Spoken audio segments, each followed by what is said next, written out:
Alright, everybody, welcome back to Traveling Transformer. This is episode 2, and I have a new guest on this week. It is Adam Eichberger. How you doing today, bud? Hey, how's it going, man? So, you're down in Dallas. I had the pleasure of coming out to one of your stores in Dallas. It was D-Generation X, right? Yeah, Generation X Comics. Alright, I see. Yeah, I went D-Generation X, because, come on. Yeah. Wrestling. Yeah. Let's just give everyone a little heads up about who you are and how we got here.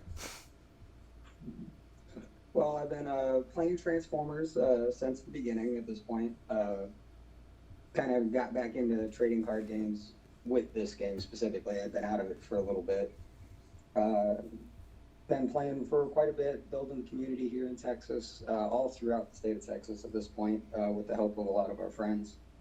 And went out to Origins, ended up qualifying for the Energon Invitational out there, making the top 16, and also queued my first day out there as far as Origins winning the first qualifier there. So it was a good time. Yeah, I agree. That's where I met you, is at Origins, which was awesome. And I think for literally the first night we had dinner and everything. So that's how quick it can happen, right? Yeah. What games did you play before Transformers? I started playing Yu-Gi-Oh! And Pokemon probably way back when I was in high school. Mm-hmm. Got real big into Versus System when it came out. Oh, okay. And then was very sad when it went away. Yep, that sounds like most people. Yeah, I thoroughly enjoyed that game. I ended up qualifying for the Pro Tour on that once or twice, but did fairly well at that, playing that, but didn't really make any big waves or anything like that, which really in any games I really never really did. But always competitive and always enjoyed my time playing them. That's fair. Now, why did you latch on to Transformers? Well, I've been looking for a game to play. I had spent a lot of time over the past year before Transformers came out looking for a game, and I even started replaying the new relaunch of Versus. Mm-hmm. And that was okay, but not necessarily the same.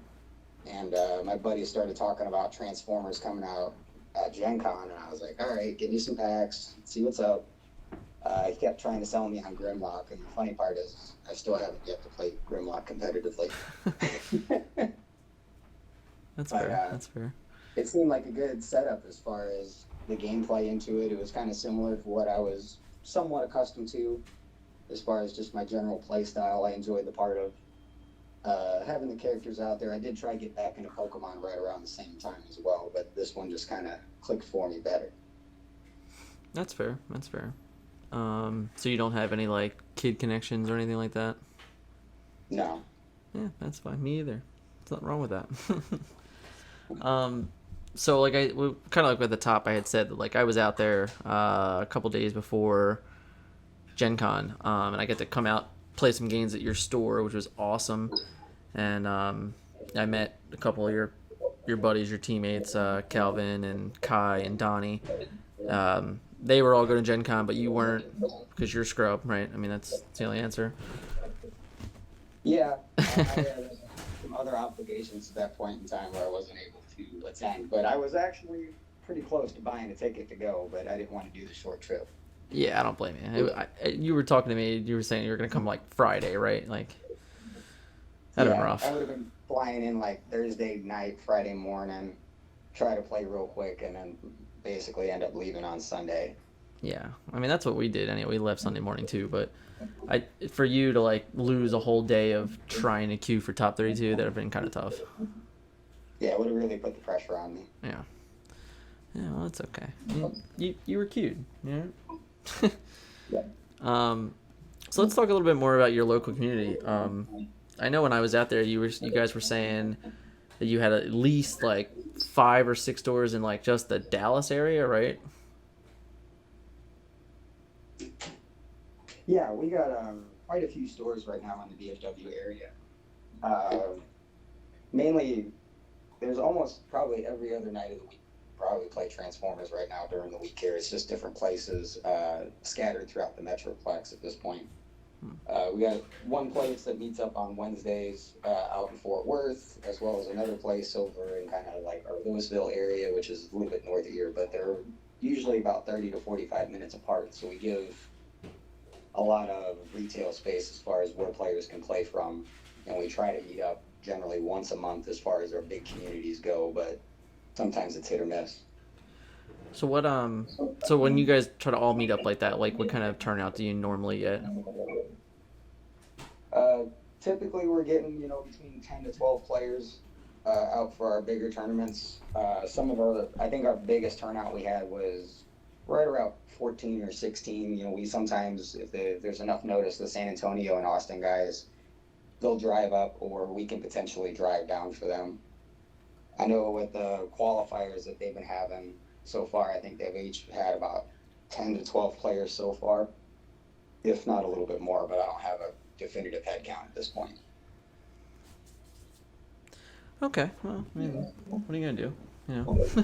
It seems like when I was out there, Calvin was saying that you guys could potentially get like a bigger turnout, just hasn't happened yet. Now, what I know you said we were talking about it before we started.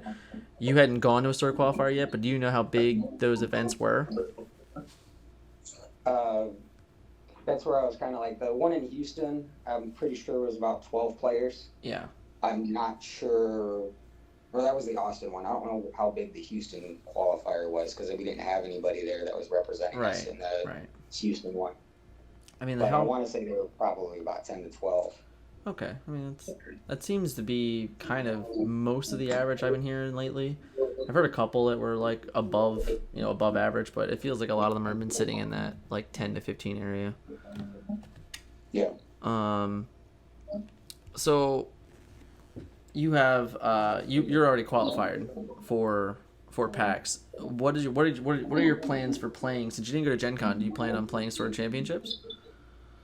I'm going to play in a couple as they come about. I know September is going to be a busy month for us as far as having a bunch of qualifiers, and here throughout the end of the month, I think there's going to be a couple places also still holding them. But as I get notice of them, and I'm going to see who's all going, we'll probably try to gather up a group of guys to get them to go, to see who we can all try to get qualified, because we're definitely trying to get more than our current 4 guys qualified to be going to PAX right now. Yeah, so who from your group that was at Gen Con that was planning on also going to PAX? Was it Calvin and Kai and all that? Were they all hoping to be queued for PAX? Yeah, that was our goal. We were hoping to kind of continue with our momentum that we picked up with at Origins and at least get, most of the group that went qualified. Yeah. So what was that? It was so it would be you and Kent from Origins, right? And then Kai and your buddy Joe, right? Was that his name? Yeah, Joel qualified at the Houston store or Austin store qualifier. Yeah. And then you have about 5 weeks left of queues, so you got some time. Yeah, and we're anticipating at least at a minimum of 3 qualifiers before the cutoff time, but we could probably have as many as 6. Just depending on times and dates. Yeah, that's going to be the hardest part at this point, is just getting everybody's timing together. Yeah.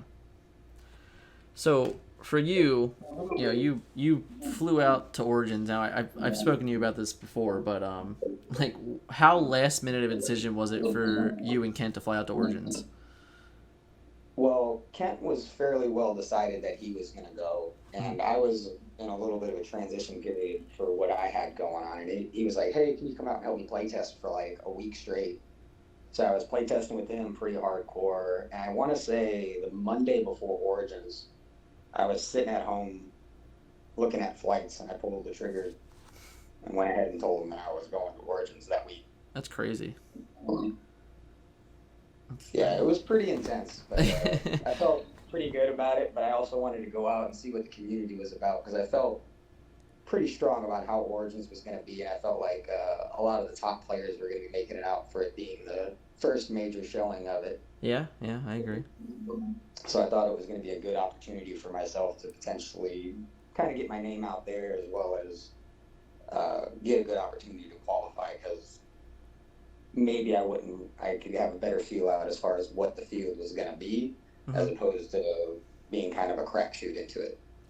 Yeah, so you didn't go to Gen Con, but I'm assuming you helped test your team and your friends for Gen Con. How different of an approach was it for Gen Con than it was Origins? So for Origins, we were pretty much testing everything out to see what could beat Prime. Yeah. And for Gen Con, we were just trying to find basically the better 3-wide Prime, is how we were looking at it. Okay. We were trying to find out a little bit more of a control, so we were definitely thinking that it was going to be a little bit more heavy blue, potentially, that we could kind of absorb some hits, but also dish out some bigger hits with Major Shockwave, since his stats are so ridiculous and permanent grenade launchers are a thing, I guess. Yeah, I know. I know for a fact Kai and Donnie were both playing. I'm pretty sure Calvin was also playing it. Kai seemed to have the most success with it on the weekend. I don't know if that just came down to matchups or stuff like that. I didn't actually talk to a whole lot of people. I talked to Calvin a little bit here and there, but that was about it. Right. Now, Kai had been playtesting his deck for pretty much since day one of Siege. I mean, he had that thing kind of rolling, and we were playing it just about against everything and seeing whatever we could change or modify into it. Between heavy matchups against bugs, or I think heavy blue matchups that we were kind of doing. I know I was messing around with the General Megatron deck there that was trying to mirror 3-wide Prime. Yeah. But it was so, as you kind of found out. Yeah, I remember those games. Yeah, a little underwhelming on those. Yeah, there wasn't a ton of Shockwave at Gen Con. I know, you guys were definitely repping it pretty strong. And there was a few others throughout the event that were playing it, but as a whole, it didn't seem to do that well. Yeah. So definitely, props to Kai for at least getting in the top 8 and, trying to get into do better in the top 32. I know he was eliminated in the top 32. Yeah, Blaster got the best of him. Yeah, Vince did that a lot that weekend. Yeah. Press the advantage. That's the only unfortunate part about playing Decepticons right now, is there's so many heavy-powered Autobot-related cards that it kind of skews what you need to be playing ultimately to be kind of competitive, I think. Or it just skews the idea that you have to kind of get lucky, and with Shockwave you can in theory eliminate the press the advantage by taking them off their hand so they can't actually get the press the advantage, but the problem just becomes at the end of the day is that you can still just lose off the top. Right, and that's always part of trading card games, right? Right. Everybody can draw a card that they need right at the moment. Yep. Pretty much. But we were feeling pretty strong about trying to keep hand advantage and being able to limit your opponent as much as possible, which has kind of been a little bit of our Texas MO at this point. We love our espionage and our disruptive entrances down here as far as trying to disrupt everybody's hand. I know you do. I know. I called you out for it.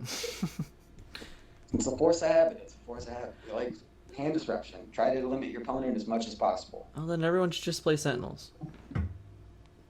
The funny part is none of us play Sentinels. Yeah, I know. It's comical.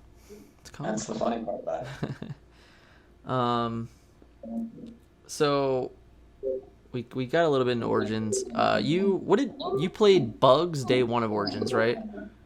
Yeah. And then I played Bugs terribly. You still got your queue, so. Yeah, I don't necessarily play Bugs on a regular basis. I only went with that on the first part because it was kind of it's a safe play for me. Sure. And my first couple rounds, I kind of had a little bit of a rough go with some bad flips with a kickback, but I ended up rebounding okay. Huh. And then what did you... I forget what you played in the top 32 at Origins. I actually played my 4-wide cars deck. So that was Cliff Jumper, Dead End, Prowl, Wave 2, and Drag Strip. So look at that. You were playing Cliff Jumper at Origins. It existed. For all those people in the crowd. it made up to top 16. Yeah, see? People think it Defeated the only Mighty Bug. people think it only existed at Gen Con. Well, when you get the spotlight, you get the spotlight. That's true. That's true. And I'll be Um, honest, I was trying to steal the spotlight, but well, I didn't get it. well, I mean, we all were, right? Yeah. What did you think about the cliff jumper decks coming out of Gen Con? I thought they were interesting. Definitely the battle deck selections were unique in their own way. There was definitely some Wave 3 cards that personally I wouldn't have kind of gone with, but they were very different compared to what I would personally build. Like anything specific? My deck was pretty upgrade and weapon heavy, Uh-huh. which is opposed I really didn't see a lot of as far as some of the decks that I was kind of looking at. It felt like, I mean, yeah, it felt like most of them were lower, on the lower end of weapons, I guess, because of the Lionizer and or the Fire Drive. yeah. Um, I don't know. There were a couple interesting cards in those decks. The main deck dampening fields. I guess for the mirror-ish matches. Yeah. Um, and then some people had main decked infiltrates, stuff like that. So. What was there anything else was there anything like that came out of Origins that you guys didn't expect, or I'm not Origins, Gen Con, I'm sorry. We kind of anticipated that there was going to be a lot of Lionizers. Yeah. I was very surprised that it was as orange heavy as what it was. Mm-hmm. I was kind of anticipating a little bit more blue into it, especially since it had such a strong showing at Origins, but I think maybe the time limits and the experiences that people had at Origins might have shifted it a little bit more. Maybe. To potentially, play within what they were needing to do. Yeah. Or it's just when you're uncertain about what you're going to play up against, sometimes it's better to just play aggressive and try to overpower your opponents and power your way through the tournament. Yeah, I think some of the toughest thing is it's hard to build a control deck with not full information. So since blue is kind of the control deck in quotation marks, I know for us it was really hard to just build a good 40 cards or a good 50 cards with the sideboard that we were comfortable with in the majority of our matchups. So that's why we had a Shockwave deck in the Gauntlet, we had a 3-white Prime deck in the Gauntlet, but in the end it just ended up being these decks just don't feel good enough or competent enough to last over the course of a long tournament. Right. So but I think it was also the reason I think we landed personally on the mixed deck of the General Optimist deck for most of the team, was that it offered enough of each type of thing that we kind of wanted. And, if a blue here and there saved us from dying, then all right, Yeah, well, I think that definitely shows as far as what the developers wanted in this game was a shift more towards mixed decks. Yeah. And not necessarily trying to be one way or the other, especially, with some of the games that are mono blue versus blue, it takes a little bit longer and it can be a little bit underwhelming at times, not spreading damage. Yeah, I agree. Well, so now that we're kind of through those things, what do you think about as a whole of the whole process of getting to the Energon Invitational? Do you like the tournament structures from Origins and Gen Con and then the Store Championship or the Energon Invitational qualifiers scenario? Do you think that's a good system for at least our first year of the game? Yeah, I think it's fantastic to have actually something out there for us at this point in time. All this was brought together so quickly and unexpectedly at times. It was actually a nice little bit of a transition as far as, only having the top 16 at Origins qualify from their major day tournament to having everybody that actually qualified be able to qualify in the top 32 also for the Invitational. So I thought that was pretty neat. But I also enjoy the fact that they're opening it up for anybody to come out and play. If you can't travel to one of the major events, they open it up to anybody and everybody to be able to go to the big event and have a chance at the big show. And the prize seems pretty cool at the end of the day as far as, being able to pick out your own Transformer. card potentially. Yeah, no, I agree. Yeah, I think it's so like the top 32 thing from the top 16. I think it was just a matter of they didn't have a good way to pass down the invite.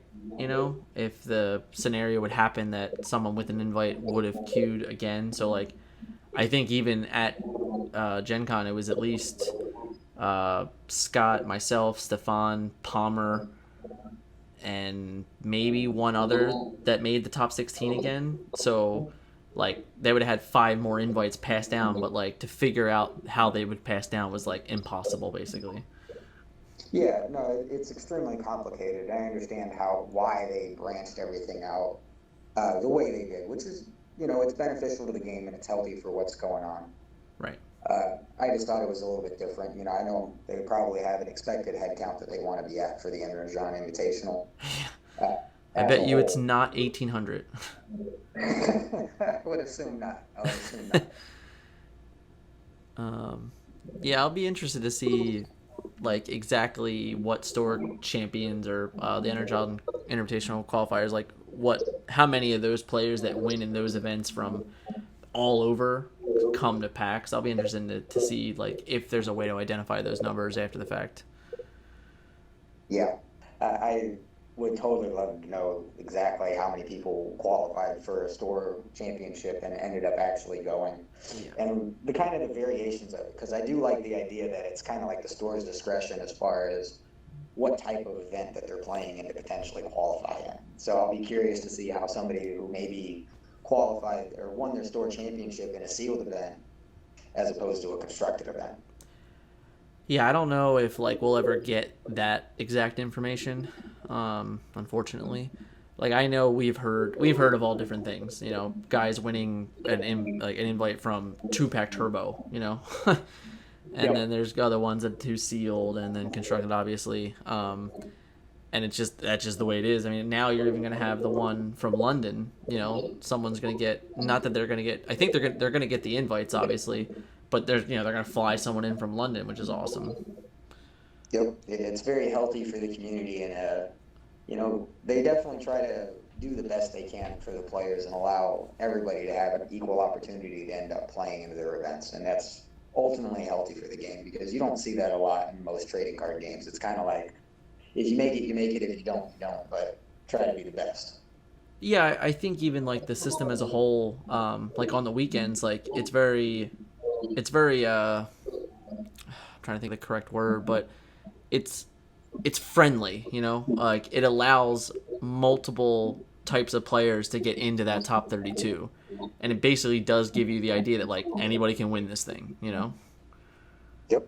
Because it's not in most other major card games, Magic and Yu-Gi-Oh and Pokemon, all these things, like it's just one event where it's like 8, 9, 10, 15 rounds, whatever it is, and then it's a cut to a top 8. So if that were the case, then like literally just day one, those 8 players, they would have got it, and that would have been the end of it. But what the system presents is like, well, if you don't do well in the first event, here's the second one. You don't do well in that one, here's the third one. And players like myself, I didn't get into the third event. Stefan didn't get into the fourth event. Kevin didn't get into the second event. So like all these players, not all these players made it in on the first event because only 8 guys can make it in. But yep. It just allows for more and more players to have those shots to get in, and it really does give you the possibility of anybody can win on Sunday. Like any given Sunday type thing. Yeah. I definitely hope that they kind of continue with that into the next year, and we're not just getting a condensed version based off of what's currently available to us and trying to close something out for the year. Like I hope going into next year that there's still going to be multiple opportunities at each event that they have, because I hope that they're going to do more of these type of tournaments and not just necessarily at Origins and Gen Con. Hopefully they'll expand out at their own PAX events as well. Yeah, I mean, it would be interesting to get out of a convention, if you ask me, because I think a lot of the numbers could be better if it weren't a convention type thing. Like people are like Gen Con, it was so big because it's Gen Con and people are going there. But Origins could have been bigger had people not had to like go last minute and spend $100+ on a badge and stuff like that. So to me, it would be interesting if we could get to a point like how they run their Grand Prix. Like if they could maybe take a Magic Grand Prix weekend and put a Transformers event at it. Like, that would be interesting, That would be kind of neat because it would definitely get a more exposure to it to a different crowd that Yep. may choose to get into it. Yep. But I know like they tried to do some events, previously at like PAX South and PAX East where they kind of did some low-key events and gave away some cool prizes. Me personally, I kind of am jealous that I missed out on some opportunities at some uncut sheets. But hopefully they could maybe hold some tournaments for something like that in the future again. I mean, in fairness, the only problem with those events was that they were announced so late that most people couldn't even get to them, so that would be that problem. Hopefully we have a better schedule set up at the beginning of the year so like people can actually plan it a little bit better, Right. I'm That'd be just looking at different prize supports that necessarily are out there, and this is ultimately a game that's driven towards collectors, and who wouldn't want to have an opportunity at some of the collectible opportunities or even potential masterpiece opportunities as far as their toy line to help them push what they're already pushing.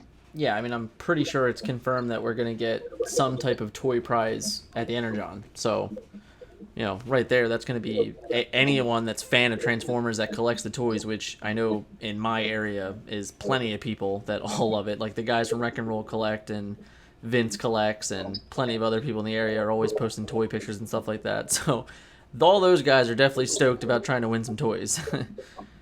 Yep, and that's kind of the cool thing about it, because it's not the same old prize that you're necessarily fighting for all the time.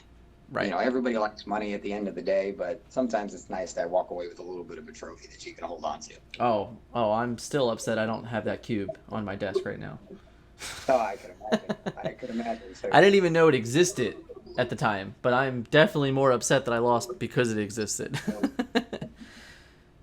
I mean, I'll be honest, that was a driving factor for me to really want to go to Gen Con and pull that trigger twice in a row and be like, man. Dude, that cube it's pretty sweet. I'm definitely jealous of it.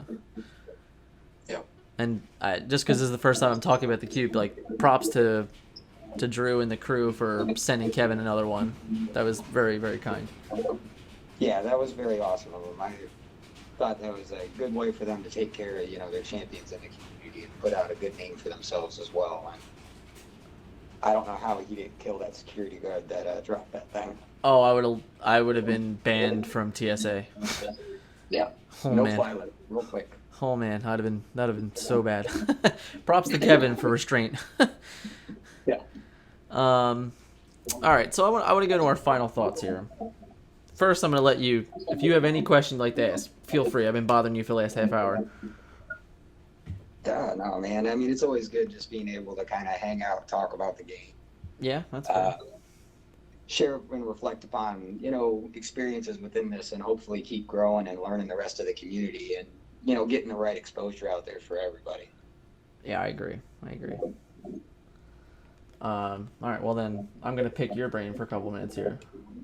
All right, so you're down in Dallas. Dallas has two types of burgers that people always want to talk about. Are you an In-N-Out kind of guy or a Whataburger kind of guy? Well, so like In-N-Out's like a California thing. Right. That invaded Texas. Right. And Whataburger's good. I mean, I wouldn't sit there and tell you it's the greatest thing on the planet. I mean, you probably should have one if you get one. Same with In-N-Out. But there's better burger places in the state of Texas. Exactly. To get a burger, as opposed to just the fast food chain type stuff. Exactly. They're good if you need them quick. It's definitely better than McDonald's and Wendy's and stuff like that. But that I can agree with. For me, I'm not a Whataburger fan at all, actually. Okay. I don't know. I don't like them. They're like, the burgers are like obnoxiously huge, and like, I don't know. They're just not satisfying to me. Well, I mean, it is Texas, and they got to say everything's bigger. Yeah, so. You're not wrong. Speaking of that, what is the deal with like your giant overpasses? Like, why is there got to be like 5 levels of overpasses? Well, not only does it take great distances to go somewhere, but you got to go up high in the air as well. When you're flying on an airplane, yeah. It's I wouldn't say, I'd say it'd be poor engineering for the most part as far as how they're figuring it out. But a lot of the times they're like, oh, we can just build over the top of it and just keep going higher. We'll make it to where we need to go. Right, right. My biggest problem is like whenever I'm driving there, it's like you miss one exit, you've now gone 10 miles in the wrong direction. Yeah, yeah, that is a very easy thing to do. Like if you don't know where you're going, you're in trouble. That's why you got a GPS, right? Yeah, but then once again, it's like a 7-lane highway, so like you're still playing like, all right, which way am I really going here? Right, and then they throw off that screwball left exit all of a sudden. That really throws you off. Or then there's road work, and then you're even in more trouble. Construction is not a thing that we're short of here in the Metroplex. I'll tell you that. No, you're not. I mean, it's not very different in Philadelphia, but we have way less highway for sure. Well, it's a smaller area as far as real estate. Oh, goes. yeah. You don't have ground to cover. Yes, I mean, yeah, 100%. You're not wrong with that. Wonder if there's anything left. Anything left? Huh? No, I mean, that's pretty much it. I know I'm looking forward to the next Siege 2. You know, whatever else they got in store for us. You know, fingers crossed we get that super rare Optimus Prime that makes everybody just go gaga over it. Do we really need a super rare Optimus Prime? No, but we're probably going to get one. I mean, I just assume it because, you know, we got the super rare Megatron, so why not get a super rare Optimus Prime? Because Battlefield Legends pretty much already a super rare Optimus Prime.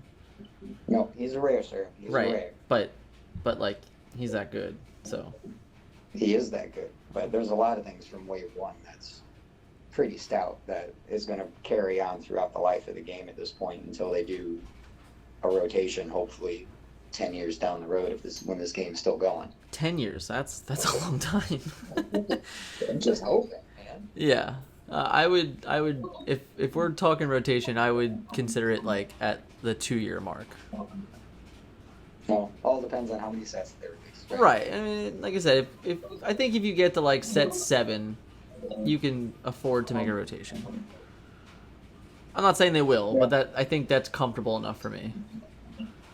I'll agree with that. I'll support that one. That's pretty good. But I would like, I mean, at some point, we have to find a way to get rid of Security Checkpoint and Peace Through Tyranny, because both those cards are just too good.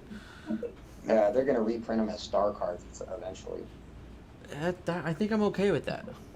Like that's probably what needs to happen with those, just to follow the rest of the double pip scenarios out there. As far as everything that's double pip now is seemingly a star card. Yeah, I mean, set 1 was obviously the marker. Yep.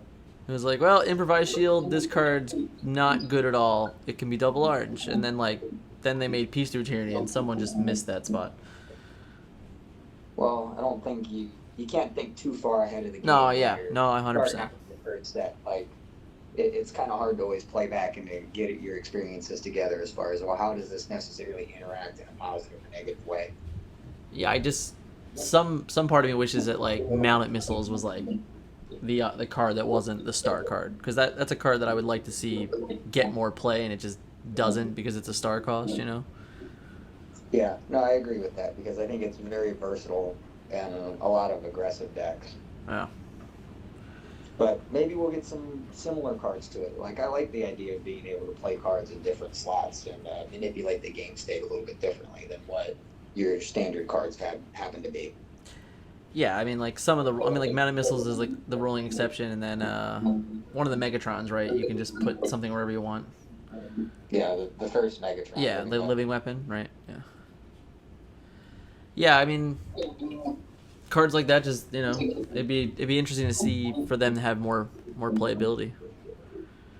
Yeah, well, I think as the sets kind of go on, it's just a matter of finding the right pairings for your team to get that to be more playable. I'm definitely trying to figure out a living weapon deck that's gonna work the way I want it to work.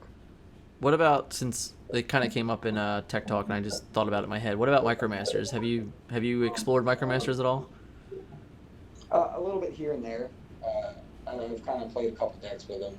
Mainly, I was just kind of dealing with Aimless there for a little bit. He's a Battle Master. I think, he is a Battle Master. They're tiny cards. They are what they are. That's fair. But I've kind of messed around with a couple of them, but I haven't found anything that I've like absolutely been in love with. Yeah, I'll be interested to see what Siege 2 brings for them. I'm Yeah. not sure what Siege 2 can give them to make them a little more playable, a little more friendly. It just feels like at 4 stars with 6 health, it's just not good enough. Yeah. Stats wise, they're just kind of meh to it. But even ability wise, I don't necessarily like the idea that you can only use one tap effect essentially. I mean, I understand why, but I guess it would be interesting if you could do more than one. I mean, you still have to flip them and everything, so it would still be complicated to do more than one. But I get it. Oh, I'm sure they had a grand reason for it, Yeah. grand scheme of things, but there's not a lot of heavy roll untap effects that could potentially lead to super abuse at this time, is how I look at it. Yeah. No, it's fair. I guess it would be like kind of fun to double leap something. It could be. I mean, I thought it was interesting that they, come around and they ban swap parts, but then they give us a walking swap parts. Yeah. Well, then they banned peace through. Well, they suppressed peace through tyranny. So, Yeah, but they could have just made that star card instantly and been done with it. Well, they could have did just a lot of things. They could have just changed the ruling. They didn't want to do that though. Yeah. It could have just been that simple. But I mean, that's tough. They gave plenty of good reasons why they did what they did, so I can't take anything away from there. Oh no, I think they've done a fantastic job in how quickly they reach out to these things and address them before any major events or before anybody could potentially lose their opportunities in the game because there's this broken combo that exists. Right. My last and final thought, because at Origins you were also there and you spoke with Ken and John quite a bunch. Did you enjoy being able to talk to those guys and pick their brain? Oh, absolutely. I got so much information as far as, when I'm talking about character development, what goes into their selections, what kind of ideas into it, learn a little bit about the politics into it. So it was kind of interesting to talk to them, and then just general gameplay. I think my biggest intrigue into it was watching Ken actually play some games against some people randomly throughout Origins, as far as not necessarily competitors, but like just trying to get people into the game. And his Wave 3 deck seemed kind of interesting. Yeah, I agree. Yeah.